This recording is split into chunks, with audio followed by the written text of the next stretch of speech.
Okay, prayer. The too many things are opened.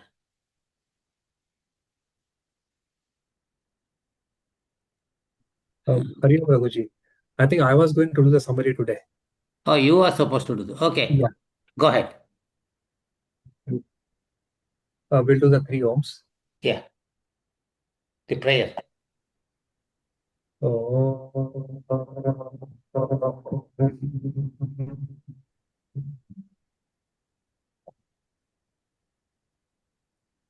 It's late.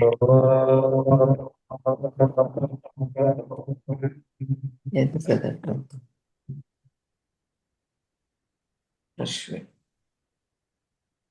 Shvetawatara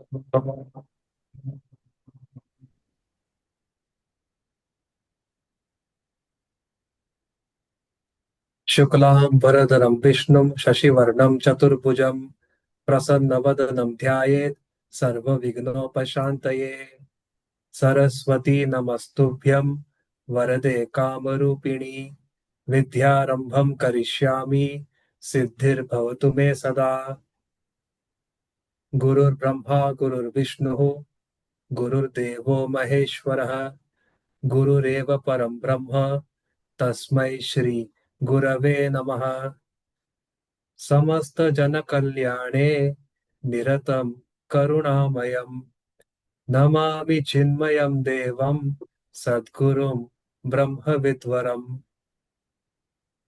ओम सहना भवतु सहनौ भुनक्तु सह वीर्यं करवावहै तेजस्विनावधीतमस्तु मा विद्विषावहै ओम शांति शांति शांति हरि ओम. So summary of verse number 18. Yo brahmanam viddadhati purvam yo vai vedamscha prahinoti tasmai tam ha devam atma buddhi prakasham mumukshirvai sharanam aham prapadye. The Lord who manifested the Creator in the beginning, who gave him the Vedas, who illumines my intellect, in him do I, who seek ultimate liberation, take refuge. So, Guruji first talks about God as the first Guru. Vedamscha prahinoti. God in his absolute nature is pure existence, consciousness, bliss, and he is beyond time, space, mind, or any instrument to teach the knowledge. God manifested as Hiranyagarbha, um, Lord Brahma, the creator of the world. God also bestowed Lord Brahma with all the knowledge to create and sustain the world, especially the knowledge of the Vedas, its essence being self knowledge. Guruji quotes a very beautiful example. Imagine Lord Vishnu sleeping on the 1,000-headed serpent in the Milky Ocean. A lotus emerges from his navel, and Lord Brahma, with his four heads facing four directions, sitting with the Vedas in his hands. Guruji further explains about God, the illuminator of self-knowledge. Atma Buddhi Prakasham. God not only enlightened Lord Brahma with self-knowledge, but all gurus and disciples who realize truth, who realize, teach, and seek this knowledge are also enlightened by him alone. Lord Brahma further taught this knowledge to sincere seekers. Mundaka Upanishad traces its origin to Lord Brahma, who gave this knowledge to his great son Atharva. Kaivalya Upanishad reveals that Lord Brahma gave this knowledge to his disciple Ashvalyana. Guruji further explains that a sincere seeker resolves to meditate, withdraws his mind from the world of objects, directs it inward toward God and self. With sincere practice, it leads to realization and the sincere seeker feels, I am the infinite self, or realizes, I am the infinite self. The flow of thoughts, when turned inwards or Godwards, are very purifying. Happiness, peace, joy, we all experience. But those when we experience those moments, they actually come when we are looking within. All these things, they come from within, not from outward, not from the external objects. Guruji also explains about how this knowledge is passed on to the seeker. So he talks about a true seeker's surrender. Mumukshirvai sharanam aham prapadde. Mumukshu is one who desires to liberate himself from the cycle of birth and death, joys and sorrows, and worldly existence. Guruji quotes Ashtavakraji. It is strange on one hand, man desires liberation, and yet he is scared of giving up everything. It is very important to understand it is only by the grace of God that one has a desire for the self-realization or the non-dual truth. One who sees the limitations of all the worldly pleasures, possessions, and wants to free himself becomes a true mumukshu. Guruji also quotes the example of Nachiketa, how he was a true seeker and sincerely wanted to realize the truth, and he was ready to give up anything. Surrender comes when we feel helpless and we understand our limitations. I am limited in my abilities and efforts. You, God, are all capable and compassionate. I surrender to you. I seek refuge in you, and help me to go beyond Maya.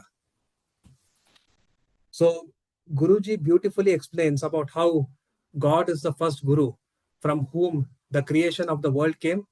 The knowledge itself came through Lord Brahma to his disciples, and then how that knowledge is passed on to a true seeker. Hari Om.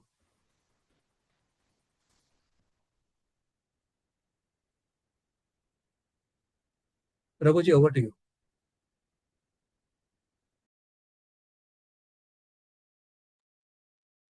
Okay. I was trying to clear my throat, so I had turned it off. I forgot to turn it back on. So it's a very beautiful commentary. Thank you, Ashwin. The previous few verses was talking about the Saguna Brahma, the Ishvara. So we as a devotee purify ourselves and surrender our ego completely to Bhagavan and direct all our thoughts to Him away from the beautiful world He has created, then Bhagavan graces us. That's what the summary of what Ashwin said. But what about Nirguna Brahma? Okay. What is the relation between me and him? Okay. So that's beautifully shown in the next verse. Okay. That is attributeless, formless, nameless self. That's what we call Brahman.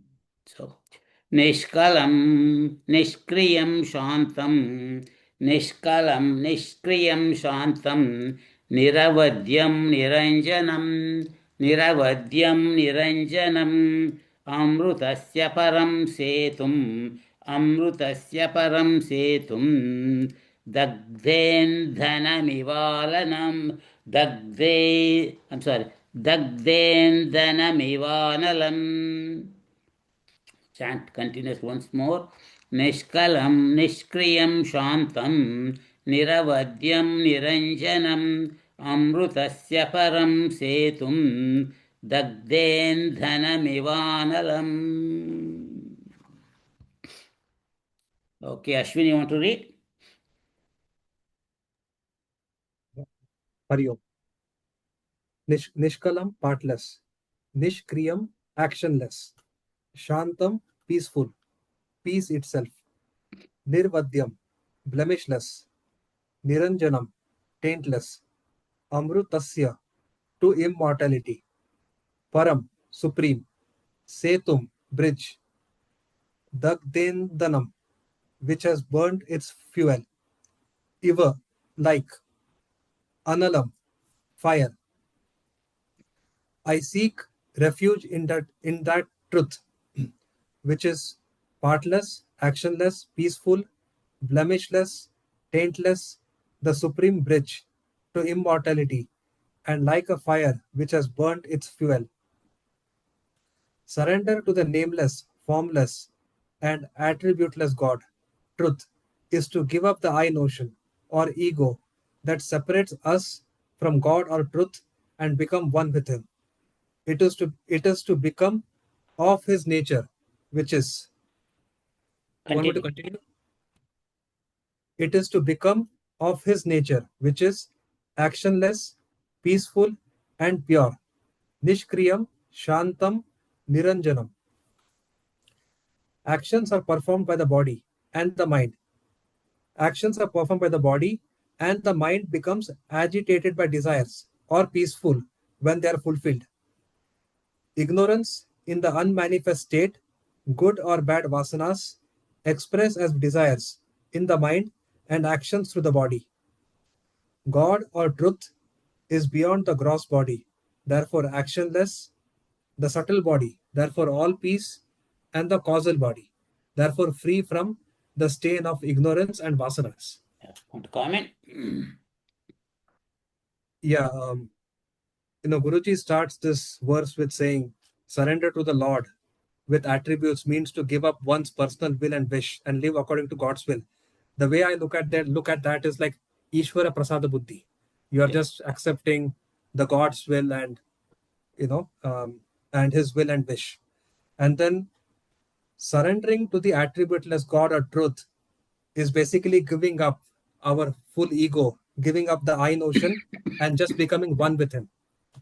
So that is the distinction I saw between the two. Okay. If you give me 1 minute, let me get something to put it in my mouth. I'll do that. Sure.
I'm sorry. So you can see what is the nature of the Brahman. Brahman is pure consciousness, existence, consciousness, bliss. So it can be described mostly in negative terms. When I was reading this one, I start about the Atma Bodha, the I think 34th or 35th verse. I thought I would share with you.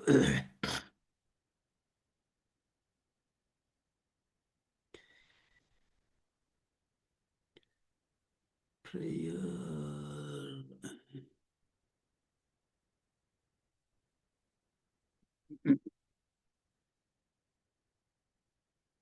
There are not too many things here.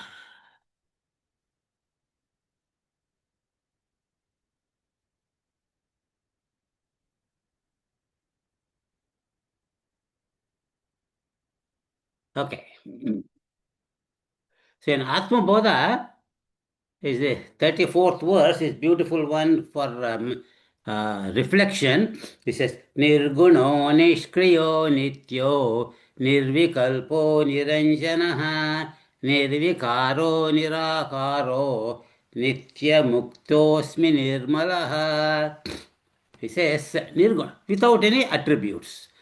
Nishkriya, without any actions. Nitya, eternal. Nirvikalpaha, without any modification. Niranjana, without any impurities. Nirvikara, without any form. So, why? Because Nirakara, because he doesn't have any form at all.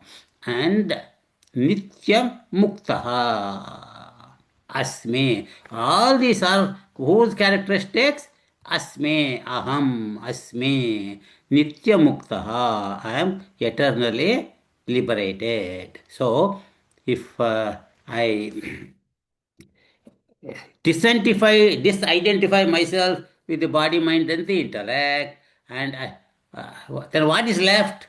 Only the pure Atman. That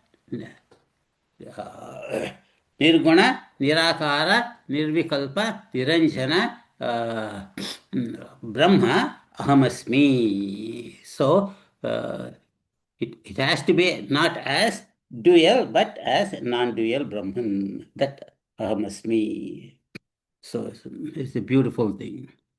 Okay, Mano Naidu, you want to finish that rest of the slokam?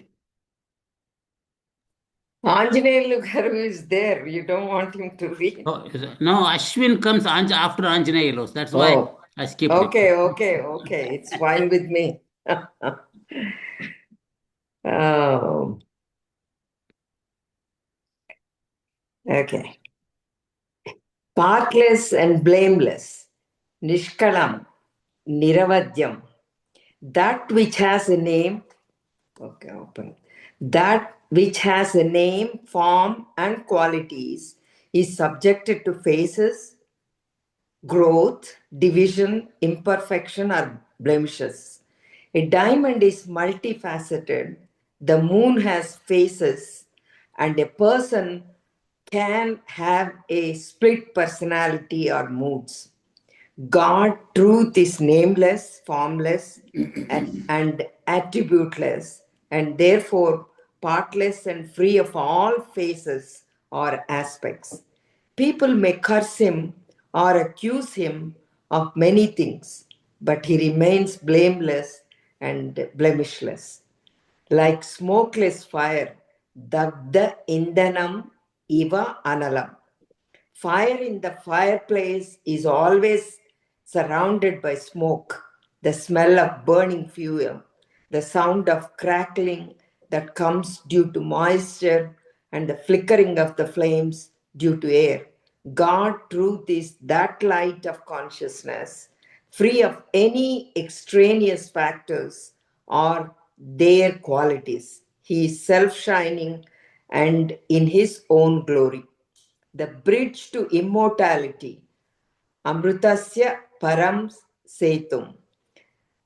Self knowledge is the bridge to realize God, truth, who is immortal. It is the means to dispel our ignorance and free us from the fear of change and death. I therefore surrender my ego and finitude and remain as the immortal truth. Again, it's pretty much talking about all the glories of God. He is partless, blameless, and so, um, and then he gave the example of diamond, moon, and all that. And even the man has all these split personalities, but only the God, the truth is nameless, formless, attributeless, and free of everything. So people can say anything they want, but he remains blameless and blemishless.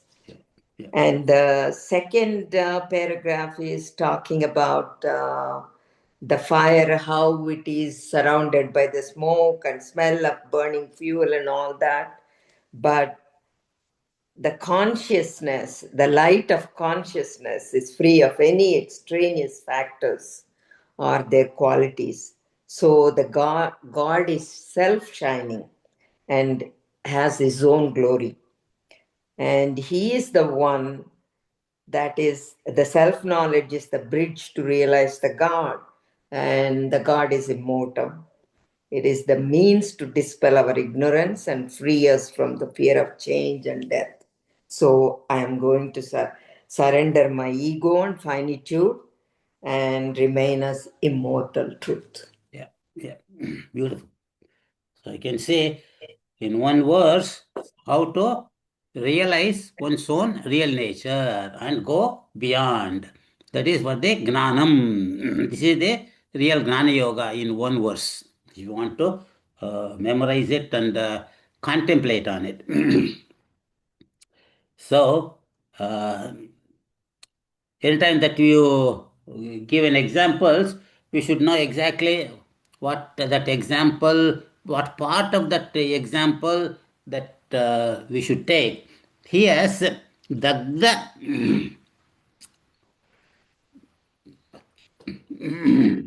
Dagda Indanam Iva Analam. The fire that has completely burnt its the Indanam, the wood. So the wood is compared to the ignorance, and the fire is compared to the knowledge. Okay. And so what does the fire do? Completely destroy the wood. So like that, so the knowledge completely destroys the ignorance. And that knowledge is the Amrutasya Param Setum. That is the supreme bridge to go beyond the duality of this world and realize I am Amrutaha. I don't have any death. I am eternal Brahman. I have always been the eternal Brahman, but because of the ignorance that I have been thinking that I am this body, mind, and intellect, but now I know I am not the body, mind, and the intellect. So I realize I am that Brahman, and so I don't. And all the duties in the world are to go beyond our ignorance. And when the ignorance is gone, naturally we don't have any more duties. The BMI will continue to have some duties in the world to teach others or to take care of that body until that body dies. But he knows I am not the body. So, so it's a beautiful, beautiful verse. So, the next verse is very interesting. So, some students might ask, you always say only Gnanam will destroy the ignorance, only Gnanam will destroy the ignorance. There's no other way? So, then yes, there is one. I'll tell you what it is. And so, that is the beautiful next verse. He says, Yada charmavadakasham, yada charmavadakasham, वेष्टयिष्यन्ति मानवाः वेष्टयिष्यन्ति मानवाः तदा देवमविज्ञाय तदा देवमविज्ञाय दुःखस्यान्तो भविष्यति दुःखस्यान्तो भविष्यति. I want to chant once more. यदा चर्मवदाकाशं वेष्टयिष्यन्ति मानवाः तदा देवमविज्ञाय दुःखस्यान्तो भविष्यति. Okay, Maya is not here. Nag, you want to read, sir? Hari Om, sir. Hari Om. Yata, when. Sharmavat, like leather or carpet. Akasam, space. Vesta Ishyanti, will roll up. Manavaha, people. Tada, then. Devam, God. Avishya, Avignaya. Avijnaya, without knowing. Dukkhasya, of sorrow. Antaha, end. Bhavishyati, there will be. When people will roll up space like leather or carpet, then there will be an end to sorrow without knowing or realizing God. This mantra is quite popular among sannyasins and those who expound Vedanta. It is an interesting way of saying, there is no other way. Can I put an end to my sorrow and limitations by any way other than God realization? Asked the disciple. The Guru in turn asks, "Can you roll up the sky like a carpet?" "But Guruji, that is impossible. No one can do so," said the disciple. "That is precisely what I am trying to tell you," said the Guru. "God realization is the only way to end sorrow. The other alternative is to remain in sorrow and finitude."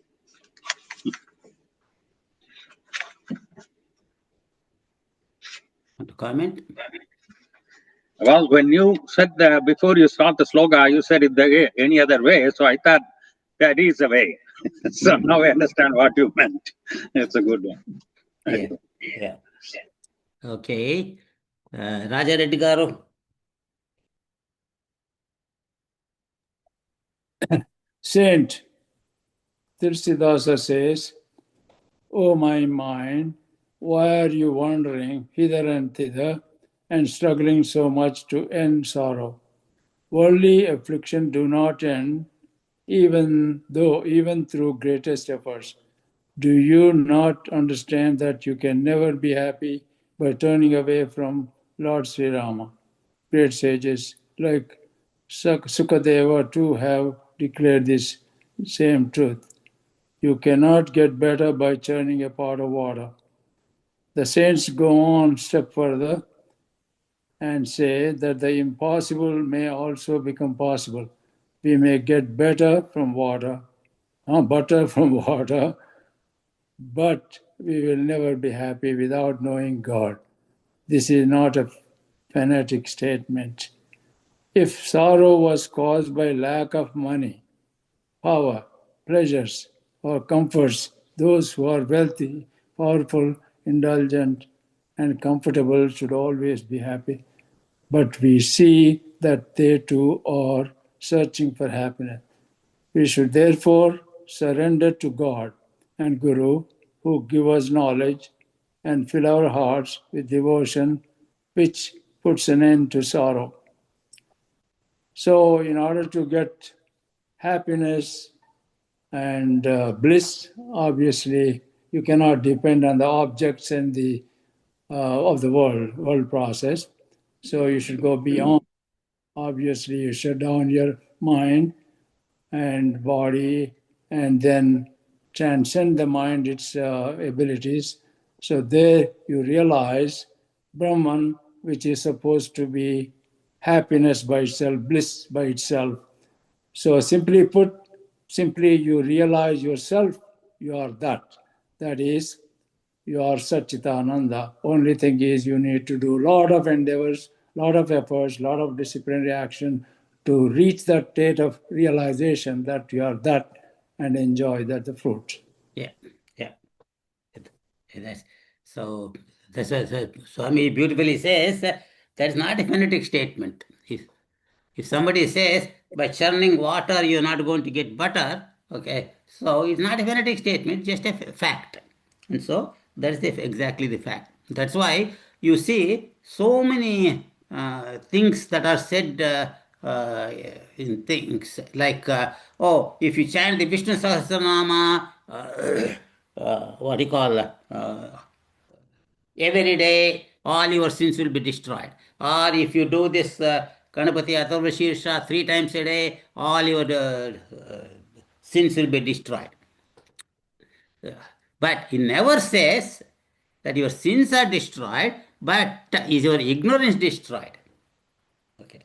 So the ignorance is destroyed only from knowledge. So my sins might be zero, but uh, Swamiji is going to say in the next verse example, then but the sinner is not gone. So if you say, hey, okay, I paid up all my sins of my sins, I don't have any more sins, then you go to the world, the vasanas are there, and then we commit more sins. Okay. So only when we realize our real nature, okay, that I am Brahman, then we will be free from all the sorrows. So there's a fifth chapter of Bhagavad Gita has similar 3 verses. I thought I would share that one.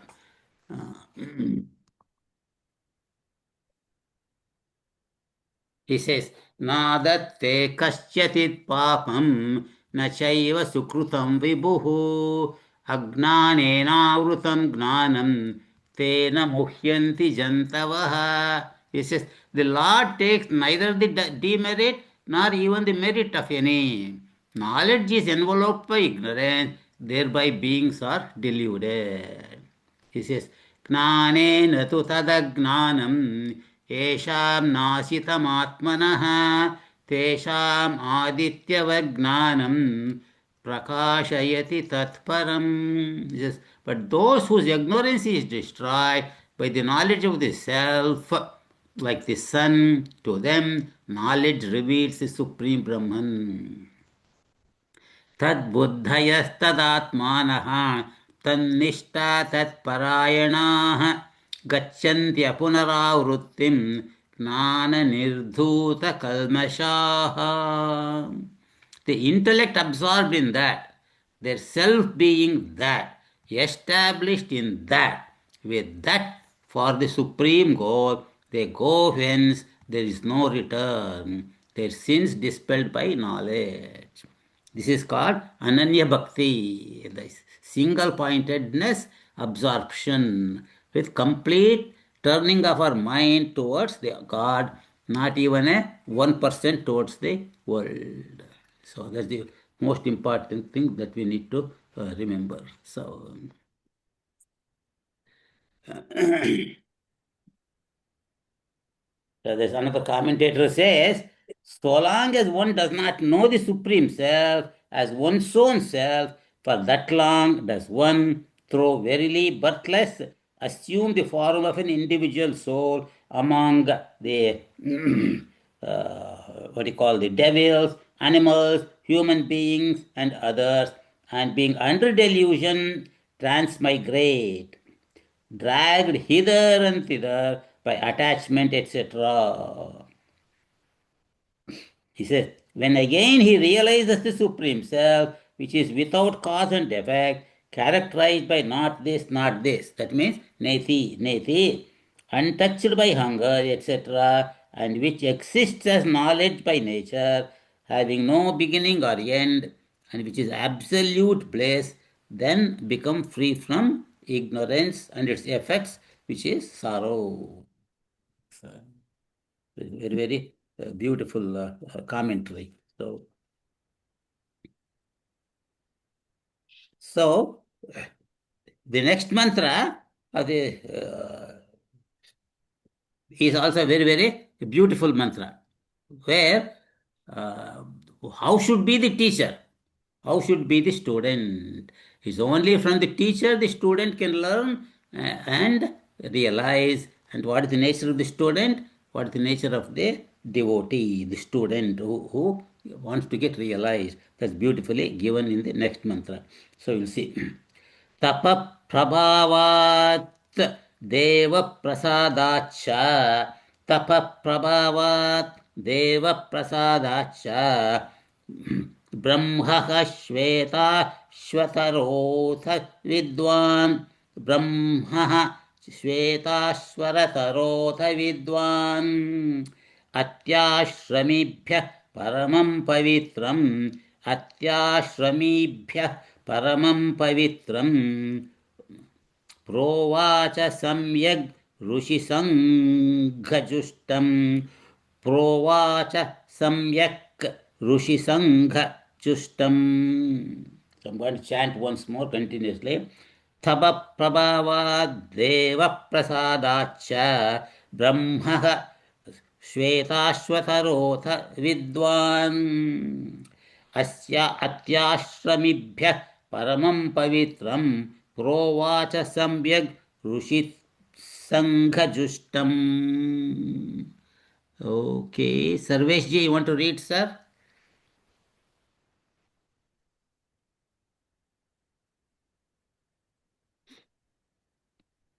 Okay, Hari Om. Hari Om, sir.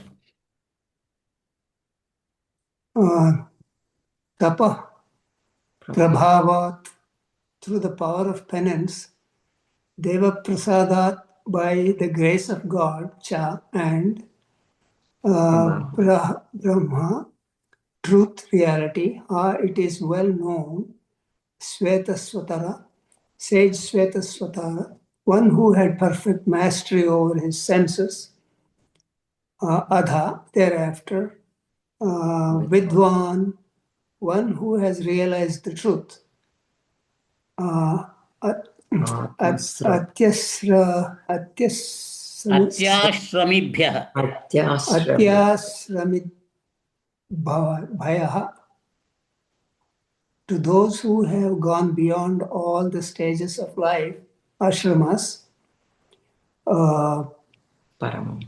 Parama, supreme, Pavitram, holy, Provach, taught, Samyak, very well, Rushisanga Chustam.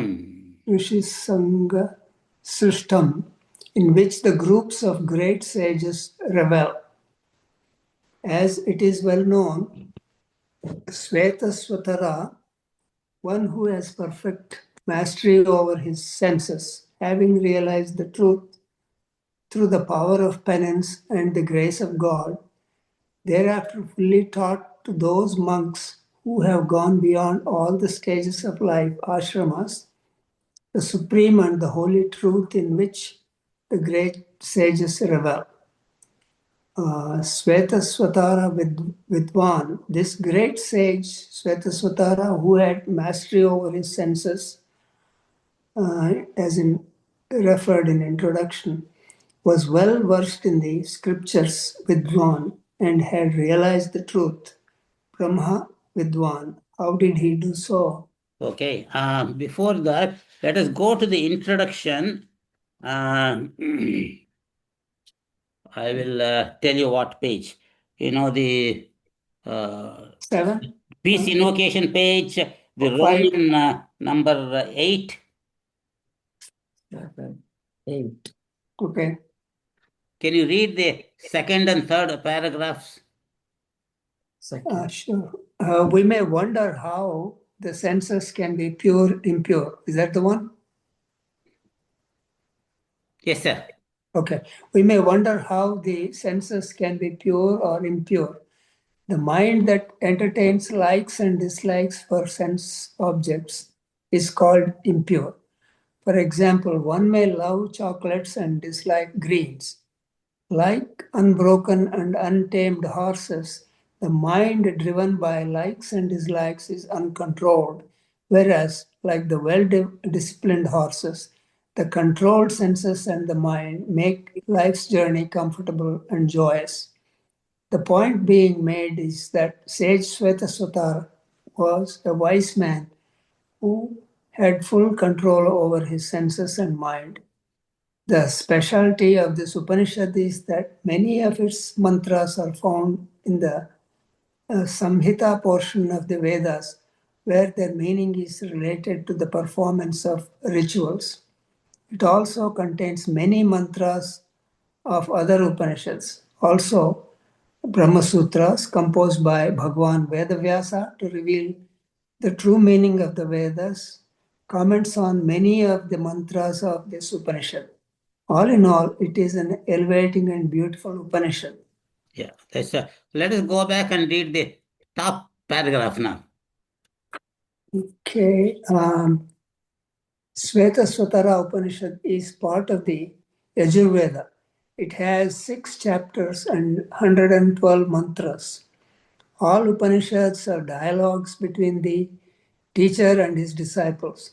The last chapter of this Upanishad mentions that sage Shvetawatara is the teacher in this Upanishad, and he taught some highly qualified disciples. Nothing more is known about the background of this Upanishad. Shvetawatara does not appear to be the name of the sage, but a title given to him. Sweta means white or pure, and Ashwa is a horse, which symbolizes our senses. Shvetawatara means one endowed with pure senses. Yeah.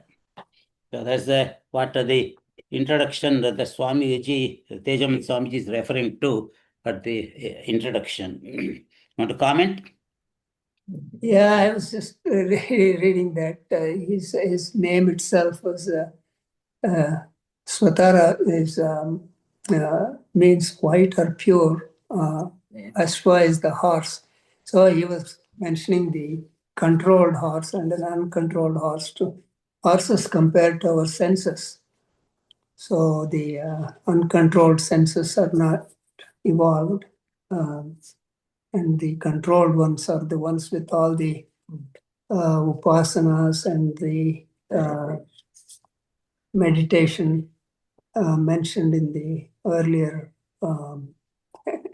introduction. Yeah. I was just reading the earlier introduction when you called me. Yes, because and that's what I have seen this. Yeah. So you can see that he was a Vidwan. Vidwan meaning that he was well versed in the scriptures. And tapaprabhavat. That we are going to see next. We will read that one and then discuss further. And Shobnam, you want to read the next two paragraphs? By the power of penance, tapaha prabhavat. Penance has many meanings. He practiced concentration of the senses and the mind. The performance of one's duty uncompromisingly according to one's stage in life is also called tapas. Swa ashrama vihita karma. This is a good way to focus the senses and the mind. For example, for a student studying and serving the teacher, Your was his voice is going away. Would you come a little closer to the speaker, Amma? okay, sorry. Is it any better? Yeah. Okay. For example, for a student, study and serving the teacher was his enjoined duty. Sage Shvetawatara practiced physical, verbal, and mental austerity, tapas, and mastered his senses and mind. He then employed them in reflection and meditation on the truth. By the grace of God, Deva Prasadat, our own efforts are finite and at times faltering. Years of worship of God, Samyak Aradhita Parameshwaraya, involves the grace of God which strengthens our efforts and fulfills them with direct realization of the knowledge meditated. Thereafter, what did he do? Want to comment? No, Raghuji, you can explain. I think you will do a better job. I'm still very confused. Yeah. So you can say tapa prabhavat. So that is the self-effort. One has to do austerity, tapa. So in the 17th chapter Bhagavad Gita, you say that tapa is divided into three. Of course, sattva, rajas, and tamas kind of a tamas. But the other way is like what Guruji says here, the mental tapa, tapa in speech, and tapa in action. So in tapa in speech is where in Bhagavad Gita Lord Krishna says how one should speak, satyam. There are three characteristics of satyam. All those things are there in the 17th chapter. There's a very, very beautiful chapter. So, only when we have controlled ourselves, our senses, our mind, the intellect, okay, and he says, Swa ashrama vihita karma. So, as a student, you are supposed to do, at least in those days, the daily, what do you call, Agnihotras, and you are supposed to do the Vedic chanting and serve the Guru and remain in brahmacharya. And as a grahastha, do the service of the community and also do the various homas and yagas and yagnas that are prescribed for a grahastha at that time. Only then what happens, if you do it without any expectation of the results, that is nishkamata, then you elevate to the purity, that tapa prabhava. So, and then what? Then only deva prasadat. So if you say, oh, it says deva prasadat, I don't have to do anything because I am the Atman, okay? And if you sit like a tamasic person, sit not doing anything, okay. Then you are Brahman and you remain ignorant and tamasic. So, no, you have to do your sadhana chatushtaya sampannata to the full extent, then naturally the Bhagavan will grace us, Deva Prasada. And that is how the Shvetawatara Rishi attained realization. And so, does it end his duty? Yes. For his realization, he doesn't have any more duties. And then, as a teacher to the society, he still has duties. That's what we are going to see next. Sudhirji, you want to read? Hey everybody, yes. He taught this knowledge to fit students.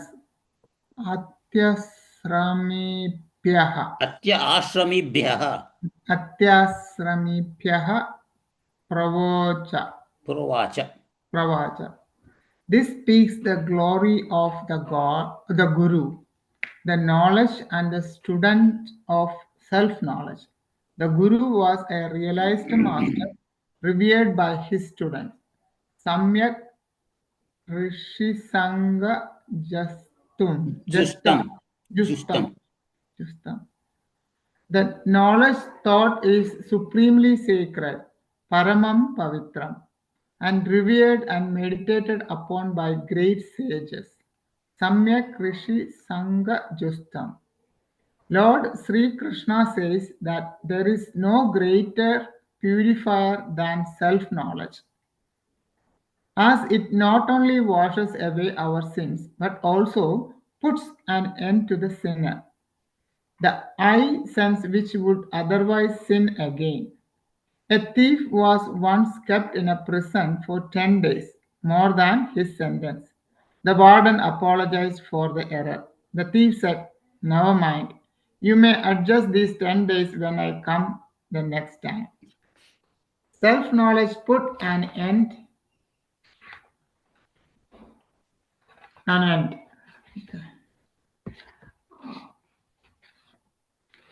One minute. Self knowledge put an end to any chance of sinning again. The knowledge is taught well, samyak pravacha, by the great master to student who were extraordinary. They had gone beyond all ashramas, Aditya ashrama, and belonged to the most revered state of Paramahamsa, Adi Pujanya ashrama. Go ahead and finish it up. When a guru initiates the disciple into the holy order of sannyasi, he tells the disciple that now you have no more worldly duties to perform. You are free from all worldly do's and don'ts, and even I cannot give you any more commands. This is the glory of sannyasa. However, the disciple says, I may not have any worldly obligations or duties, but I shall always do whatever you say. That is the beautiful relationship that they enjoy. In order to gain true knowledge, everyone has to become an Atyashrami. atyasrami, not belong to any asrama or stage of life. If one has the pride or identification with being a householder or a sannyasi, then how will he understand the truth which is beyond all attributes of the body or mind? Sage Svedeshwadara was surrounded by great disciples to whom he taught self knowledge. This indicates the glory of the lineage of the teacher and the thought. Guru Shishya Parambara. Knowledge gained through this tradition of teacher and thought blesses the student. Comment? This is actually, I don't know, in the previous, paragraph it is talking about sage Shvedeshwaraja's Shvedeshwatara. He's practiced all his austerity, mastered his senses, and mastered the then he actually realized a self realization is completed. And when as a guru, you have to have that self knowledge, that's a realized master. Then it will be, the students will be revered, okay, they will, I will say, respect, right? So then that teacher, I mean, then they actually meditated upon the great sages, and the teacher actually teaches the student the passing that knowledge, and then passing the knowledge of self knowledge. And then another thing which is actually talking about is actually you should do your duties according to your stages in your life. Then you should pass into from by Balaha, then then as a brahmachari, then as a grahastha, then you become to sannyasi. Then you actually completed all your duties in your life, and I think God is actually put you in that situation. It depends on your prarabdha karma, and then that means as a sannyasi you are not you don't have any action other than finding yourself as to know the self knowledge. Then he says that he Swadeshwara Muni is actually taught the self knowledge to his disciples. And this is and also Swamiji is actually talking about the glory of the relationship between the Guru Shishya Parambara. Good. Very nice. Thank you. So, after he realized, what did he do? He gave that knowledge to the eligible students. And that is in Mundaka Upanishad, there is a beautiful verse.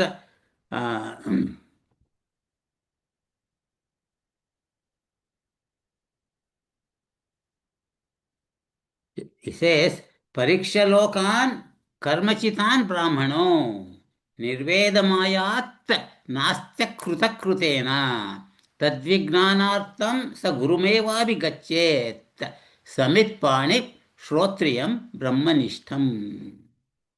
Parikshalokan, after examined the world of various actions that we do and various goals, karmachitan, that brahmana, that student, karmachitan nirveda mayat na asti akrutaha krutena. That akrutaha, that knowledge of Brahman, that Brahman is not attained by any action, krutena. So, he cannot be realized by any kind of action. So, by doing what you call various yagas and yagnas and all that, the karmakanda portion of the Vedas teach, he has realized that I am not going to get that knowledge. So, tadvignanartam, to get that knowledge, gurumeva abhigachet. One should go to the guru. How should he go? Samit panihi. So in one word, he says one should approach with a little gift that the teacher needs with humility and do the prostration. Like Bhagavad Gita in 4th chapter near the end, Lord Krishna says one should go and prostrate to Guru, Sastang Namaskar, showing his humility, and then serve the Guru, and then ask the questions. And what is the nature of the Guru? Shrotriyam Brahmanishtam. Shrotriyam, the one who is well versed in the scriptures, and Brahmanishtam, who is realized the self.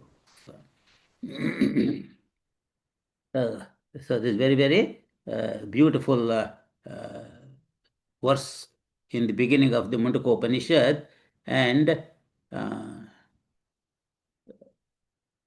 Chinna Tejamada Swamiji refers to that ninth chapter Bhagavad Gita, second verse. He says, Rajavidya Rajaguhyam Pavitramidam Uttamam Pratyaksha Vagamam Dharmyam Susukam Kartumavyayam. This knowledge is royal science, royal secret. That means it is the supreme purifier. Okay, that is the one that purifies all your sins, realizable by direct intuitional knowledge. It's not that theory that you will get liberated after you die and all that. While you are still alive, you get this knowledge according to the dharma, very easy to perform, and it is imperishable knowledge, imperishable. And so, the Tejam Swamiji elaborately explained the Atyashrami. One of the meaning of Ati means adorable, adoration. So, that ashrama of the student of studenthood is extremely adorable, meaning that he has gone beyond any of the desires for worldly achievements. Okay. So I'm learning all these yagas and yagnas as a student so that I can do the yagas and yagnas and go to heaven. No. And he's gone beyond the gruhastha, doing yagas and yagnas and accumulate various powers and siddhis and name, fame, richness, like dharma, artha, kama. No, he's gone beyond that. Same way, from beyond the other two ashramas, thinking, oh, I am a sannyasi, I am better than the others. All those things are gone. Identification with the BMI is completely gone. So how should he live? In another place, we see these four classes of sannyasins. Okay, you can see how strictly they live. Bahudaka is a mendicant who begs from the house of pious Brahmins only. Kutichaka, a mendicant who begs only from his son's house. So he is living separately, and he whatever the son gives, he eats. Hamsa, a mendicant who holds one staff in hand and gives up the tuft of hair on his head. You see most of the Brahmins, like a priest and all that, have a little tuft of hair in the back. That is a symbolic of saying that we have given up most of the things, but I still have a little bit of attachment to the world.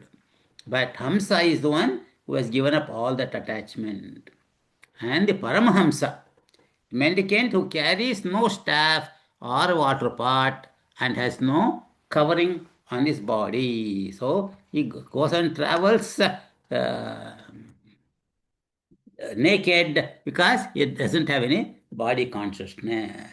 It is that kind of a Paramahamsa student that who has was the Atyashrami, and that kind of students were the one who approached the Shvetawatara Upanishad. So it should be very, very easy to teach that kind of a sannyasi who has given up all the attachments to the world. So you can say that the most important thing is that Vairagya. Vairagya based on Viveka. And how do you develop it? By Shatka Sampatti, Shamadama, Uparama, all that. And then you should have that severe desire for that knowledge, Mumukshutvam. And then automatically you get that knowledge. Very nice. So we got two more verses. It is exactly 8:30. If you want to go to another 15 minutes and finish it, we can do that. Or we can do it next class. What does Raja Reddy Garu say? Yeah, next class, and then we have some questions to address right now with whatever we studied through. Okay. So we will go to the next class and we will finish it in the next class. So I've been trying to finish in the last class, but we are not going to hurry. What in a hurry? I'm not in a hurry. You are not in a hurry. That's good. One comment on that. The early, I was hearing one this thing about we talked about this. We have to take out of I-ness, right? Right. Our ego. That I think is a Sri Lankan Jairaj. He was actually talking about say when we born is actually then we come with I-ness, and then later part of our life we will have this minus my attachment. So if you wanted to get rid of I-ness, first you have to remove your minus. Yeah. Minus, then you become I. Then once you remove the minus, mostly your I-ness also go along with it. Correct. Yeah. Yeah. The minus is removed by Shama and Dama. Yes. And then with knowledge, you get rid of your I-ness. I-ness. Right. Yeah, beautiful. Thank you. And I think the last class, I think Shobana asked about one question about what you call that 18th verse, the order of the words. So I thought I would share that one, how we do that one. And no, not this one. Yeah, okay. Lavender.